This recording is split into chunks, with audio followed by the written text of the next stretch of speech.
Hello friends, स्वागत है मेरे चैनल एमसीक्यू स्टडी आईक्यू पे। देखो, आज के वीडियो में हम लोग करने वाले हैं चैप्टर थर्ड जो आपका फिजिक्स का है, बिहार बोर्ड क्लास 12 का, जिसको आप विद्युत धारा के नाम से जानते हैं। उन उसका इम्पोर्टेंट प्रीवियस ईयर्स क्वेश्चन। और बच्चों, इसमें जो ऑब्जेक्टिव क्वेश्चन है वो नए क्वेश्चन यानी 2024-23 से लेकर के 20 21 जितने भी नए क्वेश्चंस हैं वो सारा करवा रहे हैं। ठीक है, तो ये थर्ड वीडियो है आज का। तो काफ़ी इंपॉर्टेंट वीडियो है। और एक बात क्लियर कर देना चाह रहे हैं, जो मंथली एग्जाम होगा या जो फाइनल एग्जाम होगा उसके लिए मात्र इतना ही काफ़ी है। मंथली एग्जाम के लिए और कुछ डिफरेंट अलग चीज़ पढ़ने की कोई आवश्यकता नहीं है। जो मेरा वीडियो फॉलो कर रहे हैं, जो मेरा चैनल फॉलो कर रहे हैं, वो मंथली एग्जाम का तो टेंशन ही नहीं लो, बस आप वीडियो देखो। कुछ नया उसके लिए स्पेशल नहीं पढ़ना है। और हमारा टारगेट क्या है, तो फाइनल एग्जाम में मोर देन जो आपका जो 70 मार्क्स का जो सब्जेक्टिव होगा उसमें 65 के आसपास हम लोग को नंबर लाना है। ठीक है, तो ये मंथली एग्जाम भी बच्चों इसी में कवर हो जाएगा। जैसे अब कल 21 तारीख को मंथली एग्जाम होने वाला है, तो उसमें 3 चैप्टर का आपको ऑब्जेक्टिव पूछा जाएगा, फिजिक्स और केमिस्ट्री का। तो मेरे ही चैनल पे तीनों चैप्टर का आपको फिजिक्स का भी और केमिस्ट्री का भी ऑब्जेक्टिव मिल जाएगा। उसके अलावा कुछ नहीं पढ़ना है। ओके, और केमिस्ट्री का भी 2 मार्क्स का क्वेश्चन हम बहुत ही ज़्यादा डाल चुके हैं। मतलब बुक सेकंड तक में पहुंच चुके हैं, ऑर्गेनिक केमिस्ट्री तक में। ओके, तो देखो, आज के वीडियो में बहुत ही ज़्यादा इंपॉर्टेंट क्वेश्चंस करने वाले थे। 2024 का जितना क्वेश्चन पूछा गया है, 2023 का, 22 का, 21 का, तो ये सब नए नए क्वेश्चंस हम लोग करने वाले हैं, क्योंकि इसके बेसिस पे आपका 2025 या 26 में आप एग्जाम दोगे तो सेम पैटर्न का क्वेश्चंस आपको देखने को मिलेगा। फर्स्ट क्वेश्चन करते हैं आज के वीडियो का। चैनल पे बच्चे जो नए हैं, चैनल को जरूर सब्सक्राइब करिए और वीडियो को शेयर करिए, ताकि हम भी मोटिवेट हो और अच्छा अच्छा वीडियो डालें। तो चैनल एक दो दिन वीडियो नहीं आ पाया, लेकिन अब से एक वीडियो एकदम कंटिन्यू आएगा, तो टेंशन नहीं लेना है। कल हिंदी का फिर डालेंगे चैप्टर 4, और आज ये आपका फिजिक्स का चैप्टर थर्ड है। केमिस्ट्री का बच्चों 1 और 2, इस दोनों चैप्टर का एक ही वीडियो में डाले हैं नए वाले सारे क्वेश्चन। तो वो भी आप जाके देख सकते हैं, काफ़ी इंपॉर्टेंट है, जो कल आपका मंथली एग्जाम में बैठने वाले हैं। तो देखो, आज का ये चैप्टर थर्ड है। फर्स्ट क्वेश्चन करते हैं। वैद्युत संबंधित किरचॉफ लॉ का दूसरा नियम संबंध रखता है। 2024 का ये क्वेश्चन है, इंपॉर्टेंट है। Kirchhoff second law related to electricity is related to तो आपको आंसर याद रखना है, ऊर्जा के संरक्षण से। ठीक है, ऑप्शन नंबर सी हो जाएगा। फ्रॉम एनर्जी कन्वर्जन से, कंजर्वेशन से आपका जो सेकंड लॉ है किरचॉफ्स का, वो नियम संबंधित रखता है। फर्स्ट लॉ बच्चों उसको बोलते हैं जॉनसन रूल। ठीक है, जब फर्स्ट लॉ क्या बोलता है, अब फर्स्ट लॉ से बच्चों आपको इससे भी ऑब्जेक्टिव भी पूछा है और न्यूमेरिकल भी आता है। तो एक बात याद रखना, फर्स्ट लॉ को बोलते हैं जॉनसन रूल।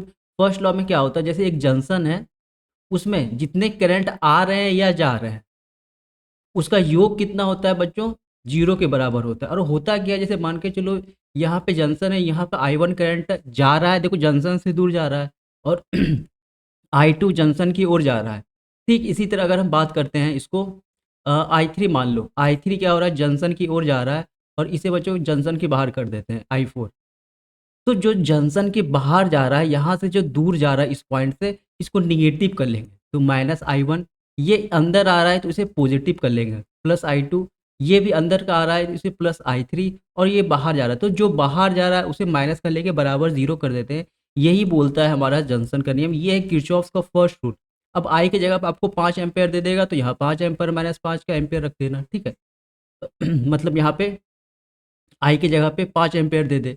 ठीक है, I2 की जगह पे आपको मान के चलो एग्ज़ाम में आपको 2 एम्पेयर दे दे, तो यहाँ पे प्लस का 2 एम्पेयर रख देना। तो इसी टाइप का फर्स्ट लॉ है, जिसे हम लोग जॉनसन लॉ बोलते हैं। और जो दूसरा नियम है किर्चॉफ्स का, उसे ऊर्जा का संरक्षण से वो रिलेट संबंध करता है। क्वेश्चन नंबर सेकंड करते हैं।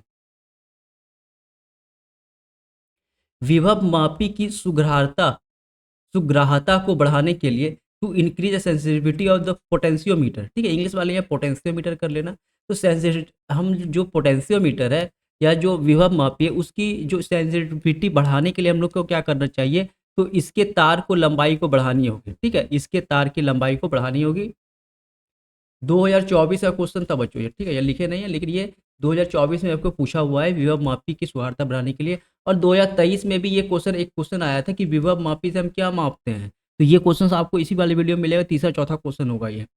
एक बात और बता दे रहे हैं, इस चैप्टर से 2021, 2022, 2022, 23 और 2024। 2022 में 5 मार्क्स का क्वेश्चन ऑब्जेक्टिव पूछा है, 2023 में 4 मार्क्स का, और 2024 में 5 मार्क्स का। तो काफ़ी ज़्यादा क्वेश्चन नहीं पूछा हुआ है इस चैप्टर से। तो आपको लेकिन फिर भी 2021 में बच्चों इसे 9 मार्क्स का क्वेश्चन अकेले पूछा हुआ है। तो हो सकता है ज़्यादा ही पूछ दे, चैप्टर छोटा भी है और अच्छा भी है। तो पास से आप ऑन एन एवरेज 4-5 मार्क्स का नंबर लेके चलो, इससे ऑब्जेक्टिव क्वेश्चन पूछेगा। तो ठीक-ठाक आपको इससे क्वेश्चन पूछता है। तो ये आपको एक जानकारी दे दी है कि कितना मार्क्स का इस चैप्टर से आपको क्वेश्चन पूछा जाता है। 2024 में मात्र 5 नंबर का इससे आपको क्वेश्चन पूछा गया है। तो याद रखना विभव मापी इस वाले से इम्पोर्टेंट है, इसको आपको अच्छे से देखना पड़ेगा। और जब तक आप अपने घर में अच्छे से नहीं पढ़ोगे, अपने खुद से बुक निकाल के, तब तक अच्छा मार्क्स नहीं आ पाएगा। ये तो आपको ऑब्जेक्टिव है, बस आपको यूट्यूब से टोटल चीज़ आप नहीं पढ़ पाओगे, बस ऑब्जेक्टिव पढ़ो, इंपॉर्टेंट क्वेश्चन सब पढ़ो, ओके। तो ऑप्शन नंबर डी हो जाएगा इसकी तार की लंबाई को बढ़ाने के लिए। तो जब तक घर में अपने से बुक से नहीं पढ़ोगे, रेफरेंस बुक से, तब तक काम नहीं बनेगा, तब तक 65 के आसपास नंबर नहीं आ पाएगा। थर्ड करते हैं, देखो न्यूमेरिकल टाइप का भी क्वेश्चन पूछा है, आजकल पूछ रहा है। तो कह रहा है एन समान प्रतिरोध को पहले श्रेणी क्रम में तथा उसके बाद समांतर क्रम में जोड़े जाते हैं। अधिकतम तथा न्यूनतम प्रतिरोध का अनुपात होगा। अधिकतम प्रतिरोध आता है बच्चों श्रेणी क्रम में, क्योंकि डायरेक्ट जोड़ते हैं। और न्यूनतम प्रतिरोध आता है समांतर यानी पैरेलल में आता है।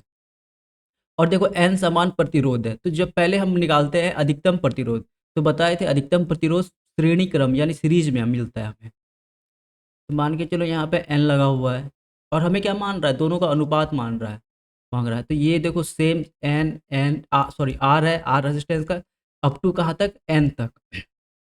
तो हमें पता है सीरीज का क्या फॉर्मूला होता है, तो डायरेक्ट हम लोग क्या करते हैं, आर अगर हमको तुल्य निकालना रहेगा, तो टोटल को ऐड कर देंगे, आर प्लस आर, और ये कहाँ तक, एन तक। ठीक है, अब यहाँ से देखो क्या कर सकते हैं, आर को अगर हम बाहर ले लें, तो 1 + 1 + 1 डॉट डॉट डॉट एन तक। तो ये कितना आ गया हमारा आर तुल्य, देखो यहाँ पे 1 से लेके प्लस एन तक जोड़ेंगे तो एन आएगा, तो एन आर। तो एक यहाँ पर लिख दे रहा है सीरीज में बच्चों कितना आया हमारा, अधिकतम कितना आया, अधिकतम यानी ये अधिकतम मैक्सिमम, मैक्सिमम आया हमारा एन आर। ठीक है, मिनिमम के लिए क्या करना पड़ेगा, तो बोला पैरेलल करने के लिए, तो हमको यहाँ पे क्या करेंगे, पैरेलल कर देंगे। अब पैरेलल वाले कॉम्बिनेशन में सेम रेसिस्टेंस है, इसको पैरेलल में कर देना है। ठीक है, कुछ इस तरफ का डायग्राम बनता है पैरेलल वाले में। यहाँ से बैटरी से ऐड हो जाता है एक बड़ा एक छोटा, आर आर आर, और कहाँ तक बच्चों, एन तक। तो इसका फॉर्मूला क्या होता है, 1/r तुल्य। ठीक है, 1/r equivalent equals to 1/r 1/r 1/r plus dot dot dot N तक। अब देखो यहाँ क्या करेंगे, 1/r बाहर आ जाएगा, फिर उसी तरह वन, सब 1/r कॉमन लेंगे, तो यहाँ क्या बचेगा, 1 + 1 + 1 डॉट डॉट एन तक। ये सीरीज है, तो ये क्या हो जाएगा बच्चों, 1/nr हो जाएगा। ठीक है, nr हो जाएगा। और ये हमारा क्या निकला, तो न्यूनतम प्रतिरोध निकला, मिनिमम। पैरेलल में हमेशा मिनिमम, अभी आया नहीं है ये, यहाँ तो 1/r इक्विवेलेंट है, और हमें r इक्विवेलेंट करना है। तो बताए थे, ये स्टेप को छोड़ो यहाँ पे। ठीक है, ये मल्टीप्लाई हो जाएगा यहाँ पे, तो एन आर हो जाएगा। बताए थे आर इक्विवेलेंट निकालना है हमें, तो इसको ऊपर करेंगे तो इसे भी ऊपर करना पड़ेगा, पलटना पड़ेगा। तो आर इक्विवेलेंट बराबर ये आर ऊपर हो जाएगा और एन नीचे आ जाएगा। तो ये रहा हमारा मिनिमम का, और ये रहा मैक्सिमम का। तो हमें मैक्सिमम अपॉन मिनिमम करना है। हमें क्या करना है, मैक्सिमम अपॉन मिनिमम करना है।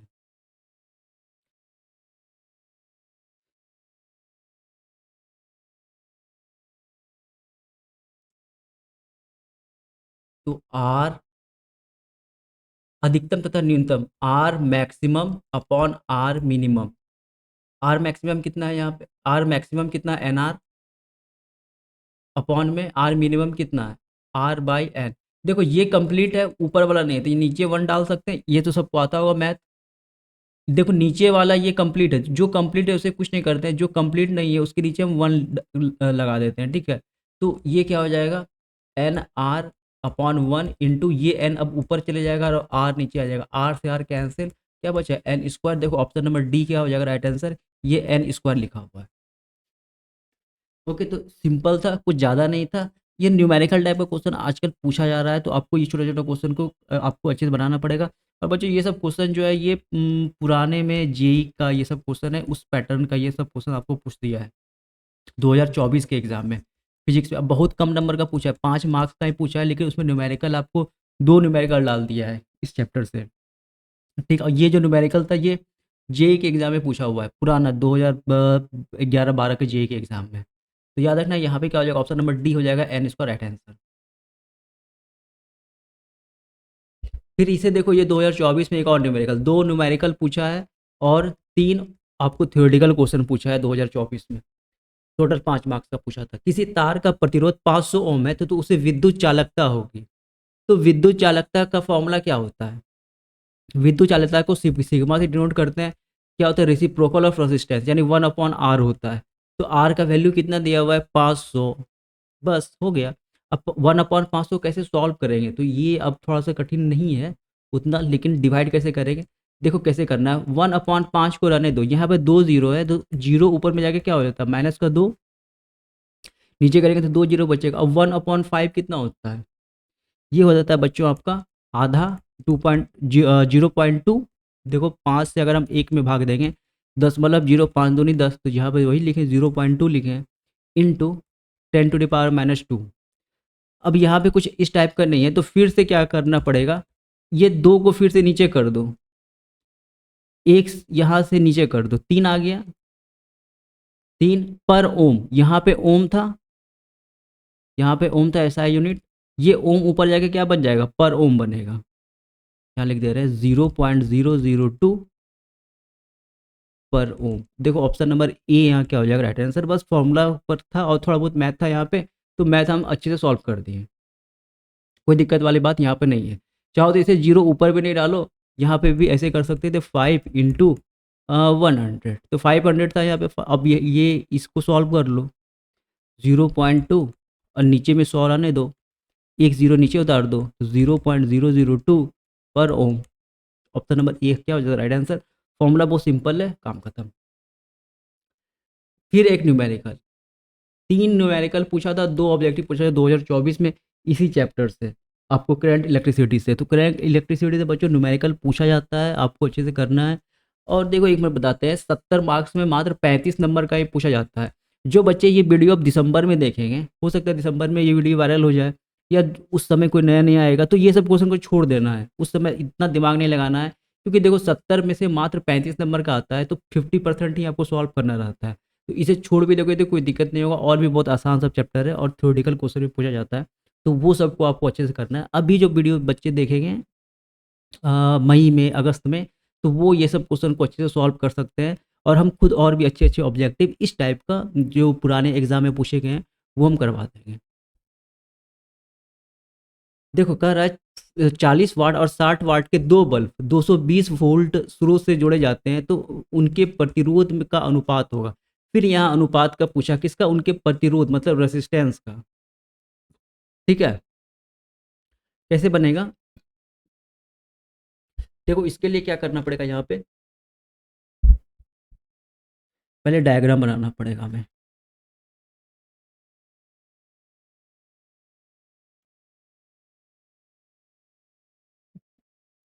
वोल्टेज कितना दिया हुआ है? 220 वोल्ट।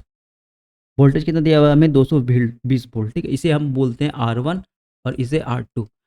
अब एक बात हम सबको पता है कि पैरेलल कॉम्बिनेशन में वोल्टेज क्या होता है बच्चों? सेम होता है। ठीक है, और सीरीज में करंट सेम होता है। ये बेसिक कॉन्सेप्ट क्लास 10 में हम लोग पढ़े हैं। तो हम इसको ऐसा लिख सकते हैं। और हमें एक बात पता है, पावर यहाँ पे दिया हुआ है ना, what will be the power. हाँ ठीक है, पावर बराबर होता है V²/R। अब यहाँ बताए थे कि देखो वोल्टेज क्या है, यहाँ पे वोल्टेज कॉमन है, वोल्टेज क्या है? सेम है, क्योंकि पैरेलल में है। तो power inversely proportional to R हो जाएगा, क्योंकि वोल्टेज तो कांस्टेंट है 220 वोल्ट। अब हम इसे ऐसे लिख सकते हैं, P1/P2 इक्वल टू R2/R1। ये R2 ऊपर क्यों चले गया? R2 ऊपर इसलिए चले गया क्योंकि ये 1/R में है। अगर यहाँ पे हम 1/R1/1/R2 लिखते, तो देखो ये R2 ऊपर चले जाता है A/B/C/D के मेथड से। ठीक है, मैथ का रूल है ये। अब देखो हमें निकालना क्या है, तो R1/R2 निकालना है, तो इसे ऊपर करेंगे, R1/R2 करेंगे, तो ये P2 ऊपर चले जाएगा और P1 नीचे आ जाएगा। तो R1/R2 का अनुपात निकालना था, तो P2 कितना दिया हुआ है? 260 वोल्ट। 60 वाट पावर है ये वाट में, और ये क्या है बच्चों 40। तो 0 से 0 गया, 2 दूनी 4, सॉरी 2 तिया 6 और 2 दूनी 4, तो 3:2, 3:2। तो 5 का देखो option number 3:2, option number D हो जाएगा यहाँ पे क्या हमारा राइट आंसर, ठीक है, ऑप्शन नंबर डी हो जाएगा राइट आंसर। तो ऐसे बनाना है, बता रहे अभी जो दिसंबर ये में अगर ये कोई वीडियो देखेगा तो इन सबको अभी उतना दिमाग नहीं लगाना, इन सबको स्किप कर देना है, बस ये 2 सवाल आपको न्यूमेरिकल था, बस इसको हटा देना है। लेकिन अभी जो वीडियो देखने की कोशिश करना है, इन सब टाइप का क्वेश्चन एनसीईआरटी में दिया होगा तो आप उसे लगा सकते हैं। बोले थे विभव मापी में 5 क्वेश्चन, देखो 5 क्वेश्चन 2024 में पूछा था, शुरू का 5 क्वेश्चन 2024 का ही था। अब देखो 2023 का क्वेश्चन है, विभव मापी से 2 क्वेश्चन हर साल क्वेश्चन पूछा है लगातार। तो विभव मापी से मुख्यतः क्या मापा जाता है, ये 2023 का क्वेश्चन है। तो विभवांतर को, पोटेंशियल डिफरेंस को मेजर करते हैं। चालक के अंदर इलेक्ट्रॉन की गति होती है, तो कोई भी चालक के अंदर मूवमेंट ऑफ इलेक्ट्रॉन कैसा होता है बच्चों, तो अपवाही या अपसरित होता है। जैसे ड्रिफ्ट वेलोसिटी का कॉन्सेप्ट यहीं से आता है, जिग जैग मोशन में रहता है। फोटो आपको बना होगा तो ऐसे ऐसे जिग जैग मोशन में आपको इलेक्ट्रॉन जो है वो फ्लो करता मिले, उसे क्या बोलते हैं बच्चों, अपवाही या अपसारित। यही से बच्चों ड्रिफ्ट वेलोसिटी का कॉन्सेप्ट आता है, तो याद रखना है ऑप्शन नंबर सी हो जाएगा यहाँ राइट आंसर। 2023 का ये क्वेश्चन पूछा हुआ है, चालक के अंदर इलेक्ट्रॉन की गति होती है। कार्बन कोड MVVI, ये सब क्वेश्चन नहीं छोड़ना है। अब हम टोटल 0 से लेकर 9 तक का कोड हम यहाँ पे लिख दे रहे हैं, आपको याद करना है, क्योंकि 2 मार्क्स का भी क्वेश्चन पूछा था। 2 मार्क्स में आपको पूछा था कि लाल और नीला रंग का क्या होता है, ये 2024 2023 में ये 2 मार्क्स में। तो आपको ये 0 से 9 तक का जितने भी कार्बन कोडिंग है उसको याद रखना है। हम लिख दे रहे हैं और पिछले वाले वीडियो में बता चुके हैं ये चीज़, लेकिन फिर से हम लिख दे रहे हैं इन सब चीज़ों को। 2023 में पूछा है 100, और 2024 में ये क्वेश्चन नहीं आया है, इसका मतलब 2025 में ये 100% ये क्वेश्चन पूछेगा, तो याद रखना है। क्योंकि 2024 में ये क्वेश्चन नहीं पूछा था नीला, ये कार्बन कार्बन कलर कोड वाला। 2025-26 के लिए ये क्वेश्चन बहुत ही ज़्यादा इंपॉर्टेंट है, तो हम लिख दे रहे हैं, आपको अच्छे से याद करना है।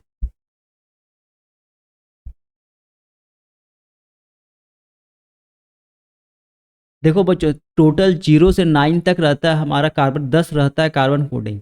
10 में से आपको शुरू का 6 तो हर बार क्वेश्चन बहुत बार एग्जाम में पूछा हुआ है, शुरू का 6, तो आपको 10 का 10 याद रखना है। 0 से 9 लेकर 10 आपको डिजिट हो जाता है। तो देखो याद रखना, एक ट्रिक बताते थे, 0 पे होता है काला, क्या होता है काला, काला पे शुरू होता है, 9 पे खत्म है, और सफ़ेद पे क्या होता है बच्चों, खत्म हो जाता है। तो 0 और आपका सफ़ेद याद हो जाएगा, सफ़ेद पे खत्म होता है यानी 9 पे खत्म हो रहा है। तो 0 का कार्बन कार्बन कोड यानी कार्बन प्रतिरोध कलर में 9 पे कौन सा होगा, तो सफ़ेद होगा, व्हाइट होगा। उसके बाद 0 पर क्या होगा, काला होगा। बी और बी ब्राउन, फर्स्ट नंबर पर क्या होता है बच्चों, भूरा। आपको इंग्लिश में याद रखना, बहुत फायदा कर देगा। इंग्लिश में हिंदी वाले भी तो इतना इंग्लिश सबको आता ही है कि ब्लैक ब्राउन रेड ये सब याद रखने के लिए। तो 1 पे क्या हो जाएगा, ब्राउन, बी बी सीधे नीचे आ रहा है। 2 पे होगा लाल, नीला का पूछा है, ठीक है। 3 पे होगा नारंगी, 4 पे होगा येलो, 5 पे है ग्रीन, 6 पर है ब्लू।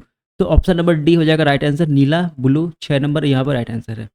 7 पे होता है वॉयलेट, 8 पे ग्रे, और 9 पे क्या, व्हाइट। तो याद रखना है, इतना 3-4 आप ट्रिक से याद कर लो, बाद बाकी आप अच्छे से लगा दोगे वहाँ पे, और जो क्वेश्चन पूछा हुआ है उसको अच्छे से कर लेना है। ओके, तो बता दें अभी 6 पे आ जाएगा ब्लू, 0 पे शुरू होता है तो काला से, सफ़ेद पे ख़त्म हो जाता है, फिर सेकंड पे तुरंत ब्राउन यानी बी से ही आ जाता है, तो 1। उसके बाद लाल आ जाता है, येलो, ऑरेंज, नारंगी, येलो, ग्रीन। और आपको इंग्लिश में याद रखना है, काफ़ी फ़ायदा देगा। ओके, क्वेश्चन नंबर नेक्स्ट करते हैं। देखो कितना बार ये क्वेश्चन एग्जाम में पूछा हुआ है, तो ये क्वेश्चन बहुत दिन से नहीं पूछा गया था, इसीलिए हम ये क्वेश्चन लिए हैं। किलोवाट घंटा किसका मात्रक है, किलोवाट आवर किसका मात्रक होता है, तो याद रखना है एनर्जी का, ऊर्जा का मात्रक होता है। 9 का हो जाएगा option number B right answer यहाँ पे। विद्युत परिपथ की शक्ति होती है, ये देखो कितना बार ये क्वेश्चन एग्जाम में पूछा, तो ये सब क्वेश्चन को छोड़ना नहीं है। आप जो मंथली एग्जाम दे रहे हो या फिर आपका, हम लोग का टारगेट वो जो फाइनल एग्जाम है, मंथली एग्जाम वगैरह अब लेगा या फिर आज में बंद कर देगा, लेकिन मंथली एग्जाम में भी यही सब क्वेश्चन आने वाला है, कुछ नया क्वेश्चन वहाँ नहीं आएगा। तो विद्युत परिपथ की शक्ति, पावर ऑफ इलेक्ट्रिक सर्किट में बताए थे 3 फॉर्मूला होता है। एक होता है P=VI, एक होता है P=V²/R, अभी जो न्यूमेरिकल सॉल्व किए थे ऊपर में,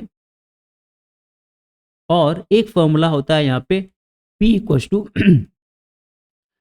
आई square, P equals to I square R. तो इन तीन फॉर्मूला को याद रखना है, इन तीन में से कोई एक फॉर्मूला पूछ सकता है, लेकिन आपको बार बार एक ही फॉर्मूला पूछ रहा है, भी स्क्वायर आर वाला, ऑप्शन नंबर सी वाला आपको बार बार पूछा जा रहा है। तो भी स्क्वायर बाय आर ये तो इंपॉर्टेंट है ही, उसके अलावा आपको ये दोनों भी याद रखना है। ये तीनों फॉर्मूला बच्चों पावर ऑफ इलेक्ट्रिक सर्किट का है, ठीक है, विद्युत परिपथ की शक्ति का है। क्वेश्चन नंबर 11 करते हैं। इलेक्ट्रॉन वोल्ट द्वारा मापा जाता है, तो ऊर्जा मापा जाता है। ट्रिक बता दे रहे हैं, ई से होता है एनर्जी, और यहाँ भी ई से क्या है, एनर्जी। तो याद रखना ये भी क्वेश्चन बहुत बार एग्जाम में पूछा हुआ है, रिपीट, ये भी 4 बार आपको एग्जाम में पूछा हुआ है क्वेश्चन है ये, तो इसे भी आपको स्टार मार्क करके रखना है। ई वी, ई से क्या होता है, एनर्जी, और यहाँ पे एनर्जी लिखा हुआ है। विद्युत वाहक बल की विमा होती है, तो विद्युत वाहक बल की फॉर्मूला बच्चों क्या होता है, तो वही वोल्टेज वाला इसका भी फॉर्मूला होता है, और इसका भी एसआई मात्रक वोल्ट ही होता है। एक बात बता दे रहे, ईएमएफ का भी एसआई मात्रक वोल्ट होता है, और इसका भी फॉर्मूला क्या होता है, तो वर्क डन अपॉन चार्ज, ठीक है, वर्क डन अपॉन चार्ज। अब वर्क डन का फॉर्मूला क्या होता है, वर्क डन का आपका विमा क्या होता है, M L square T minus two, और चार्ज विद्युत चार्ज का आवेश का एटी, ये ऊपर जाएगा, यहाँ पे 1 है, यहाँ भी 1 छुपा हुआ है, तो एम एल स्क्वायर, एक का ऊपर जाएगा तो माइनस का क्यूब हो जाएगा, और ए ऊपर जाएगा तो माइनस का 1 आ जाएगा। ए से एम्पियर लिखो चाहे आई से करंट लिखो, बात बराबर है। तो ये आपका बीमा होता है। अब देख लो, ऑप्शन नंबर डी हो जाएगा राइट आंसर। यहाँ पे एक जगह पे आई भी लिखे तो चलेगा, दोनों बात बराबर बराबर है। कौन सा ऑप्शन सही हो रहा है यहाँ पे, डी नहीं सही होगा।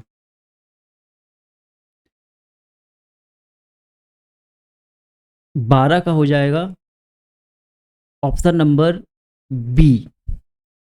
देखो, M L square T minus 3 और ए या आई माइनस 1, तो ऑप्शन नंबर बी हमारा बच्चों यहाँ सही हो रहा है। और ये 100% एकदम एग्जैक्ट यही होता है, आपको याद रखना है। और ईएमएफ का एसआई यूनिट भी पूछा हुआ है, तो वोल्ट होगा उसका राइट आंसर। विद्युत हीटर में जिस तत्व का व्यवहार किया जाता है वो क्या है, the element use in electric heater. तो बच्चों याद रखना, नाइक्रोम का वायर हम लोग इलेक्ट्रिक हीटर में यूज करते हैं, और टंगस्टन का वायर हम लोग कहाँ यूज करते हैं पता है, पीला वाला बल्ब जो आता था उसके फिलामेंट में। तो कंफ्यूज नहीं होना एग्जाम में जाकर के कि कहाँ क्या यूज करते थे। याद रखना बच्चों, टंगस्टन में हम लोग वो बल्ब में यूज करते थे, उसका यहाँ पे जो लगता है फिलामेंट में, और नाइक्रोम का वायर हम लोग हीटर में यूज करते हैं, इलेक्ट्रिक हीटर में। इंपॉर्टेंट क्वेश्चन है, पूछ सकता है। 1 वोल्ट बराबर होता है, अब वोल्ट किसका ऐसा यूनिट मात्रक होता है, वोल्ट मात्रक होता है वोल्टेज का। तो हमें पता है वोल्टेज बराबर, या पोटेंशियल डिफरेंस का ऐसा यूनिट होता है वोल्ट, और हमें पता है पोटेंशियल डिफरेंस बराबर क्या होता है, work done upon charge. Work done का ऐसा यूनिट होता है बच्चों जूल, और चार्ज का कूलम। अब पोटेंशियल डिफरेंस का वोल्ट, तो 1 वोल्ट पूछा है, तो 1 जूल, ये ऊपर जाएगा पर कूलम। देखो 1 जूल पर coulomb, option number B right answer हो जाएगा। ऐसा यूनिट से आपको सवाल पूछेगा अच्छा खासा, तो ऐसा सब क्वेश्चन को इंपॉर्टेंट है, क्लियर कर लेना है। 1 वोल्ट क्या होता है, 1 एम्पेयर क्या होता है, फिर 1 फैराड क्या होता है, इसके पहले वाले वीडियो में बताए थे 1 फैराड वगैरह, तो वो सभी बहुत इंपॉर्टेंट है, आपको जाके देख लेना है वीडियो। कार्बन प्रतिरोध के कलर कोड में लाल रंग का मान क्या होता है, तो बताए थे 0 पे भूरा, 0 पे काला, 1 पे आपका ब्राउन, 2 पे ही लाल था ना, ठीक है, 2 पे क्या था, लाल था, रेड था, दिखा देते हैं पीछे जा करके।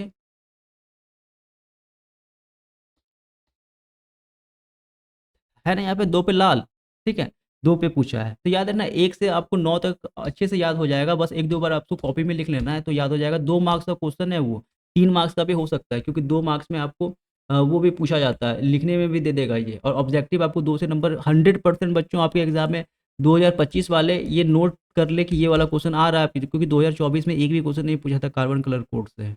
तो 15 का राइट आंसर क्या हो जाएगा बताए थे, 012, option number C right answer हो जाएगा। ठीक है, काला, ये क्या था बच्चों, ब्राउन, रेड, और थर्ड पे क्या था, थर्ड पे था आपका थर्ड वाला भी देख लो, एक मिनट। थर्ड पे क्या था, ऑरेंज। ठीक है, किसी चालक तार का क्षेत्रफल बढ़ाने पर उसका विशिष्ट प्रतिरोध, जिसे प्रतिरोधकता को बच्चों रो से डिनोट करते हैं, में क्या परिवर्तन होता है। On increasing the area of connecting wire it's specific resistance. पता है स्पेसिफिक रेसिस्टेंस किस पे डिपेंड करता है, सिर्फ और सिर्फ नेचर, सिर्फ और सिर्फ नेचर ऑफ वायर पे। मतलब वो जो वायर है या वो जो तार है वो किस धातु का बना हुआ है। तो धातु या क्या वो लोहा का है, कॉपर का है, ठीक है, या फिर आपका सिल्वर का है एजी, या फिर आपका एल्युमिनियम का है। तो सिर्फ और सिर्फ हमारा रेसिस्टिविटी किस पे डिपेंड करता है बच्चों, नेचर ऑफ वायर पे। वो रेसिस्टिविटी ना तो लेंथ पे निर्भर करता है, ना तो एरिया ऑफ क्रॉस सेक्शन यानी विशेष क्षेत्रफल पे, ठीक है, इन सब पे डिपेंड नहीं करता है। तो याद रखना क्या रहता है, कांस्टेंट होगा, नियत रहेगा। क्लास 10th में हम लोग खूब रटे थे और आपको अभी क्लास 12 में भी इस चैप्टर में है। तो ये चैप्टर बच्चों थर्ड बहुत आसान लगेगा आपको, क्योंकि हम लोग पढ़े हुए हैं ये सब अच्छी तरह से। नियत मतलब कांस्टेंट रहता है। विद्युत फ्यूज धारा किस सिद्धांत पे कार्य करता है। जो हमारा जो फ्यूज होता है, इलेक्ट्रिक फ्यूज, वो हम लोग पढ़ चुके हैं उष्मीय ऊर्जा पे, heating, juice law of heating, heating effect पे ये क्या करता है बच्चों, वर्क करता है। निम्नलिखित में से कौन सही है। अब देखो यहाँ फिर ऐसा यूनिट वाला खेल आ गया है। वाट किसका ऐसा यूनिट होता है, तो सबको पता है पावर का। अभी ये न्यूमेरिकल लगाए थे ऊपर वाला जहाँ पे वाट लिखा हुआ था P1/P2 वाला, तो देखो ना SI यूनिट्स में W लिखा हुआ था 60, हाँ 60 वाट। तो वो वाट क्या था बच्चों, पावर था वो। और हमें पता है पावर का फॉर्मूला क्या होता है, पावर बराबर होता है work done, work done upon time. Work done का SI यूनिट होता है जूल, और टाइम का ऐसा यूनिट होता है सेकंड। अब पावर का क्या होता है, वाट। तो 1 वाट अगर यहाँ 1 लगा दें तो यहाँ भी 1 लगा सकते हैं, 1 जूल, 1 जूल पर सेकंड। तो 1 watt equal to 1 joule per second. Option number A right answer. Formula याद रहेगा, आप ये वाला काम, ये वाला चीज़ आप कर सकते हो। ठीक है, क्वेश्चन नंबर 19 करते हैं। फॉर्मूला डायरेक्ट पूछा हुआ है, ये सब 2021 का क्वेश्चन है, पुराना नहीं है, इंपॉर्टेंट क्वेश्चन है ये सब। टी समय, टी समय तक धारा आई प्रवाह करने के कारण आर प्रतिरोध चालक में उत्पन्न ऊष्मा होती है। तो जूल्स लॉ ऑफ हीटिंग है बच्चों यही। तो H इक्वल टू क्या होता है, आई स्क्वायर आर टी। आई क्या है, आपको करंट है, आर रेसिस्टेंस, और टी क्या है, टाइम। देखो I square R T, option number C right answer हो जाएगा। ठीक है, ये इंपॉर्टेंट क्वेश्चन है, आपको अच्छे से याद करना है ये सब क्वेश्चन को। 20 करते हैं। स्वस्थ मनुष्य के शरीर में विद्युत प्रतिरोध होता है। स्वस्थ मनुष्य मतलब वो मनुष्य गीला ना हो, उसे कोई बीमारी ना हुआ हो। गीला मनुष्य का आपका रेसिस्टेंस अलग हो जाएगा। स्वस्थ मनुष्य एकदम ड्राई सूखा मनुष्य, तो याद रखना 50,000 ओम, बहुत ज़्यादा होता है, 50,000 ओम हो जाएगा राइट आंसर। 1 एम्पेयर बराबर होता है। देखो ये सब क्वेश्चन बहुत ही ज़्यादा इंपॉर्टेंट है। 2021 में 9 मार्क्स का क्वेश्चन पूछा था इस चैप्टर से। बाद बाकी उसके बाद क्या किया बच्चों, बिहार बोर्ड वाला कम कर दिया। 5 नंबर का 2024 में पूछा था, और 2023 में देखो अब कितना कम, 3-4 मार्क्स का ही पूछा था। तो 1 एम्पेयर बराबर कितना होता है। तो सबसे पहले याद रखना एम्पेयर किसका ऐसा यूनिट होता है, तो करंट का। अब करंट का फॉर्मूला क्या होता है, चार्ज अपॉन टाइम।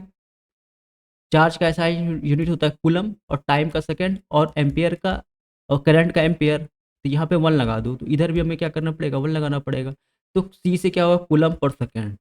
तो 1 एम्पियर बराबर होता है 1 कूलम पर सेकंड। ठीक है, यहाँ भी 1 लगा सकते हैं, कोई दिक्कत नहीं, क्योंकि यहाँ 1 लगा है।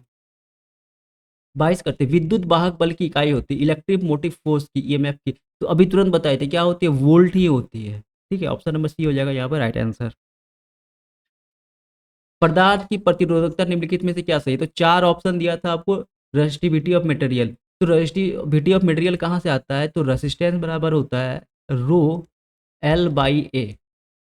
हमें क्या निकालना है, ये रो का वैल्यू पूछा था बच्चों, यहाँ पे प्रतिरोधकता को रो से डिनोट करते हैं। तो रो बराबर क्या हो जाएगा, रो इंटू एल, और आर इंटू ए, और रो बराबर क्या हो जाएगा, आर इंटू A/L।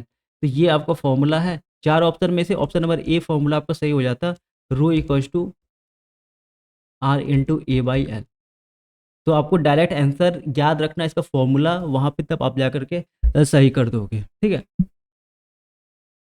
विशिष्ट स्ट्रॉन ब्रिज से मापा जाता है। विशिष्ट स्ट्रॉन ब्रिज से उच्च तथा निम्न दोनों प्रतिरोध को माप सकते हैं। ठीक है, व्हिट स्टोन ब्रिज से 17 में क्वेश्चन पूछा, इंपॉर्टेंट है।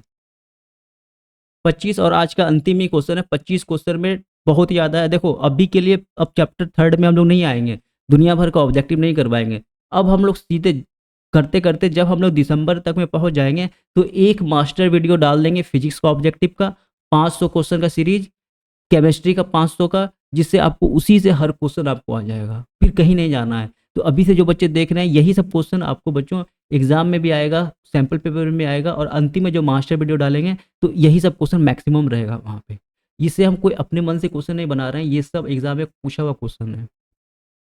विद्युत परिपथ के किसी बिंदु पर सभी धाराओं का बीजगणितज्ञ योग होता है, तो शुरू में ही डिस्कस किए हैं। एक कहीं पर ये है आपका जंक्शन है, तो बीजगणितज्ञ योग क्या हो जाता है, ये डिस्कस कर चुके हैं,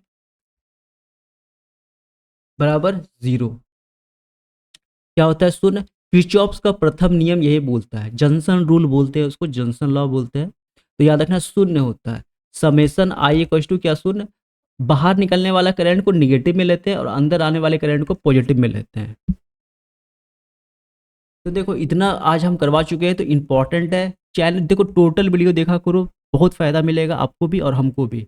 और दूसरी बात, चैनल को सब्सक्राइब करिए और वीडियो को जितना हो सके बच्चों शेयर करो, तब हम थोड़ा मोटिवेट होंगे और अच्छा अच्छा पूरा वीडियो आपको के सामने, ऑब्जेक्टिव के साथ साथ 2 मार्क्स का क्वेश्चन और आपका जो 5 मार्क्स का क्वेश्चन एकदम एग्जैक्ट जो बिहार बोर्ड में पूछता है वही करवाएंगे, इधर उधर से नहीं कुछ करवाएंगे व्यूज़ के लिए या फिर और भी ज़्यादा। ठीक है, जो क्वेश्चन पूछता है बस वही करवाएंगे। तो कल बच्चों हिंदी का डालेंगे वीडियो, चैप्टर 4 का, और चैप्टर 4 के साथ साथ वहाँ पे 100 मार्क्स का हिंदी में ग्रामर भी डालते हैं लास्ट में, तो वो भी आप जाके जरूर देखना है। तो मिलेंगे कल, तब तक के लिए all the best, thank you.